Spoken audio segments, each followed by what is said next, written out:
Hello, good afternoon. In this video, I am going to demonstrate the implementation of the B-Shift algorithm. So first, let's look at our table, the schedule table. So you could see that in the schedule table, I have loaded the table with three resources, which is going to be inside the resource pool, or. And each of those three resources are of machine type of 1. What is a machine type of 1? Machine type of 1 is one of the type of the machine in the Amazon EC2 cloud platform, and which is the most inexpensive machine. And you could see the table is also loaded with a start and end time with 0 um, inserted there. And now let's go to the code, and you could see that inside the code I have defined a budget of $80, and I have provided the path to the workflow specification. And let's look at that workflow specification. So you could see that the workflow has a total of 8 tasks, and T1 is connected to T2. Let me show you the structure of the workflow. So T1 is connected to T2, T2 connected to T3, T3 connected to T4, T4 is connected to T8. And the T1 is connected to T5 as well. And T5 connected to T6, T6 connected to T7, and both T4 and T7 are connected to T8. So here there are two pipelines, as you could see, T2, T3, T4. This is one pipeline, and T5, T6, T7. This is the second pipeline. But for this particular implementation, for now, let's forget about the pipeline. Let's think of this as a workflow itself, and see how the B-Shift is implemented. So you could see that now when I execute this code, and here I have provided a $80 budget, and it's going to say it's generating the schedule. And okay, so it's executing. Just let's wait for a second. Okay, it looked through all the tasks, and you could see that for each task it's going to show which case it is. For example, T1 is case 2.2, T3 is case 2.2, and so on. And what is this 2.2 or 1? This is based on our algorithm.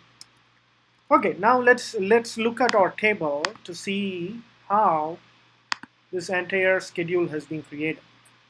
So you could see for T2, it used one of the existing machine in the pool, which is R3. And you could see that the start and end time is provided here. And for T8, it uses one of the existing machine too, R2, and you could see the start and end time for processing T8. And T6, the algorithm decided to go and provision a new machine. And hence you could see it provisioned a new machine R4 of a type 3. And there is a start time because there is a provisioning time of 5 minutes. So it starts at 5 and then it goes all the way to 38.333. And for T4, the algorithm decided to use the existing machine R3, and R3 you could already see that it starts at 20, right? Or wait, it starts at 20, right? So that's why you see R3 now we put a 20 there. It starts at 20 because it ended at 20 for executing the task T2. And then it's going to execute until 70 minutes. So R3 or task or T4 is going to be executed on R3 from 20 to 70.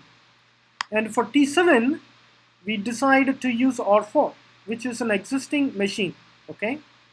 So you could see the existing machine here. So we just use the existing machine and we put that one here and then with this timeline. And for T3, we decide to use R1. R1 is also an existing machine. And for T1 and T5, we use R4. And why we decide to use R4 over a new machine? Because this is the best performance that can be offered. Even if we go and get a new machine of, let's say, type 5, it's still going to not have a better performance than this. So that's why we use one of the existing machine in the pool. Okay, so now you can see that the B-Chef algorithm nicely scheduled all the tasks in the workflow into two broad categories. One is one is the resource in the resource pool, or or it's going to be a resource in the cloud, C. So basically the algorithm, B-Chef algorithm, to simplify the goal of the algorithm, it's going to take any arbitrary workflow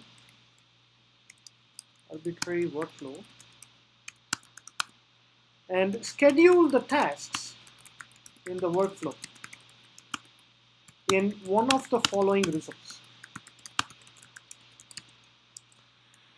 So this is the decision making this algorithm does.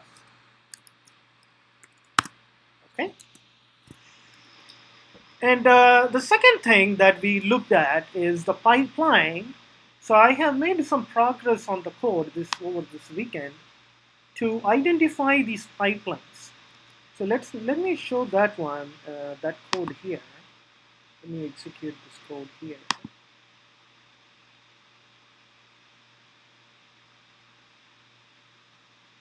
So this is going to take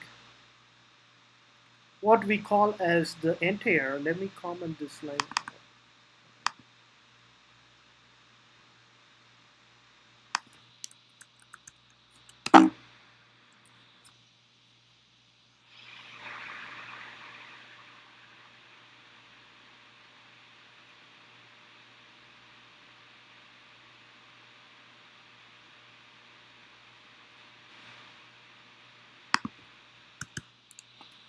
Okay, let me run this again.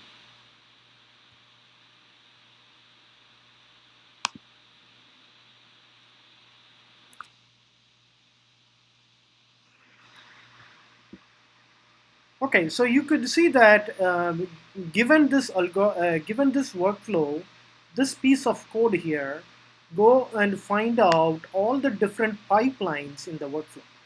So here in this workflow, T2, T3, T4 is one of the pipeline. T5, T6, T7 is going to be the second pipeline.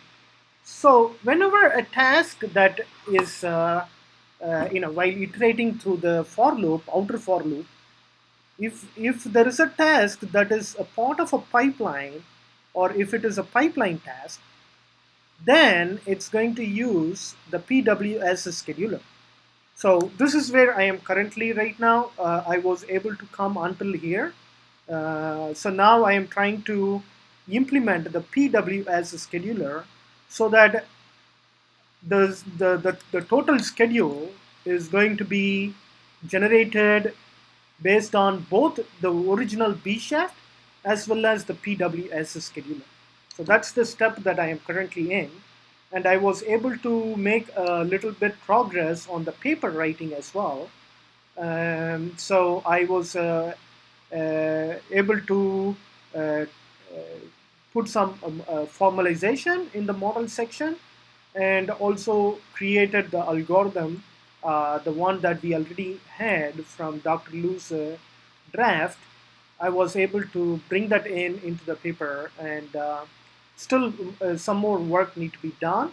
So yeah, so this is my progress for the week, and thank you for letting me discuss about my progress and the implementation. Thank you so much.